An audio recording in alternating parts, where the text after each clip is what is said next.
So, the big question is, what will Omega's future be? Is she Force sensitive, and how will Asajj Ventress tie into the Bad Batch finale? Well, I think I might have an idea. What is going on, everyone, and welcome back to Cantina Talk. So, I know a lot of you and I have been wondering how Ventress ties into the finale of Bad Batch, and is there even enough time to finish her story, and what does it mean for Omega's future?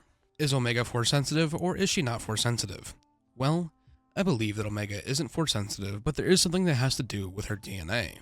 I just have to say that this is a theory video, but it does have a lot of merit, and I believe that the proof is in the pudding with this one. Quickly, I would just like to ask that you like and subscribe. We are so close to hitting 1,000 subscribers, and my goal is to hit that by May the 4th. But without further ado, let's just get right into this video. So, I'm going to start with the biggest question out there. Is Omega Force sensitive? Well, I'm going to say no. You might be asking, how is her blood a suitable host then? Well, we know that Omega, just like the Batch, has a genetic mutation. We also know that the Batch was made purposely with these mutations, and that they weren't an accident. With that, we have seen time and time again throughout Star Wars media that cloning Force sensitives is extremely tricky, and you can never fully get it right, and there are always issues. We know that the Kaminoans were trying to clone Force sensitives already, but they had no success. At least, we were led to believe that. I think that from trial and error, the Kaminoans had learned that they would not be able to make a one-to-one clone that is Force sensitive, but they were able to get somewhere in that process. I believe that they were successful in making a host that can accept midichlorians, but is unable to harness and use them. As in, you can accept the transfer of midichlorians into your bloodstream, but you will not be able to do anything with them. You cannot wield the Force at all, and you're not technically Force sensitive. With that, I think that this is why Omega's blood is a positive match for Project Necromancer on Mount Tantus. They were trying to find a suitable host to transfer Palpatine's midichlorian count to, and I think that that is Omega. Omega is their big breakthrough. They know that she can take in the M count, but I guarantee they do not know the side effects of her genetic mutation, that being that Omega is unable to harness the Force, which would mean she is defective, a lot like her brothers, I might add. I think that this is why Nala Se is so keen on Omega's protection. She knew this all along, but she had hid this from the Empire.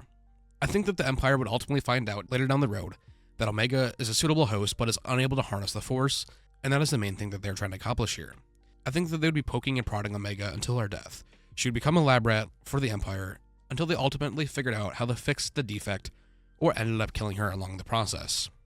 But with that, I'm now going to move on to the second part of the video, and that is how Ventress ties into all of this. So, how does Asajj Ventress tie into this? Will she show up in the finale? Well, I'm going to answer the second question first, and that is yes. Ventress will show up in the finale. Ventress won't be there for the fight on Tantus when the Underground shows up as the Cavalry, but she will be in the epilogue of the show. We've seen with Star Wars Rebels and Clone Wars Season 7 that both shows have ended with an epilogue. I think that we will, without a doubt, get one again with the Bad Batch. What will the scene look like, you might ask? Well, I think that we will see the Batch, mainly whoever the remaining members are, at the end of the show. The remaining members of the Batch would contact Ventress about the Force-sensitive children that they had rescued from Tantus, and we would see Ventress coming to take them. I also think that we would get a shot that we've seen twice now from Clone Wars Season 7 as well as Bad Batch Season 2, where a character salutes and goes on their own path, leaving the Batch. We first saw this with Clone Wars Season 7 when Echo decided to leave Rex and go with the Batch because it's where he felt like he belonged. The second time we saw this was in Bad Batch Season 2, where Echo had left the Batch to be with Rex because it felt like that's where he was most needed at the time. I think that Omega will be the one to leave this time. Omega will leave and she will go with Ventress and the children. We will also probably get a line from Omega to the surviving members, stating that the Empire will never stop hunting them as long as she's with them. Ventress is ultimately the only one that will be able to take care of them. Going with Ventress will be the safest route for her, as well as ensure the safety of the rest of her remaining squad. And you might be wondering, where will Ventress take them? Well, the path. I've mentioned this before in a couple of videos, but I believe that Ventress will take Omega and the children to the path, not only to hide them from the Empire, but also to train the ones that are Force sensitive. And I believe that this is the case. We had heard Ventress mention something in her episode of the season that was very intriguing.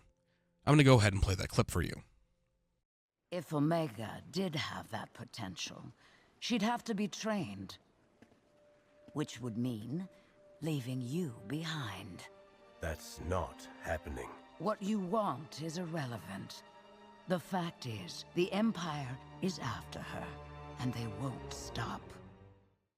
With that clip, I believe that this means that the children would have to know how to defend themselves when the time has come. Ventress, along with another person, would be their teacher. Well, to who that person might be, I'm going to say Quinlan Vos. We know that Quinlan Vos currently in canon isn't dead. He was also mentioned in Kenobi, but we do not know how long ago the writing on the wall was from. With that, I would bet that Quinlan Vos and Ventress would be teaching these children the ways of the Jedi. The reason why Ventress is the way she is now, and why she's ultimately turned good, is because of Quinlan Vos. If you haven't read Dark Disciples, I would definitely give it a read. It definitely will tie into the story in some way, shape, or form. We also know that Ventress' story isn't over yet. That has been confirmed by Disney.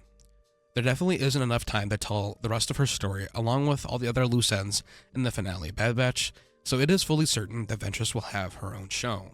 Whether being titled Tales of the Path, or just The Path, or something to do with the children, I do not know, but I would love to hear what you guys think about that. In conclusion, I think that Omega's blood can accept midichlorians, but is unable to wield the Force. Along with that, Omega and the children will go with Ventress and the Path. Ventress will get her own show after Bad Batch, and we will see the continuation of the stories from some of these characters. I also think that we will find out more from Project Necromancer, but that is for a whole different video. With that all being said, I would love to hear from you all in the comments down below on what you make of this. I'll be having my final predictions video coming out in just a few days, so stay on the lookout for that. Without further ado, make sure to like and subscribe if you enjoyed the video, and I'll see you all in the next one. And lastly, may the Force be with you all.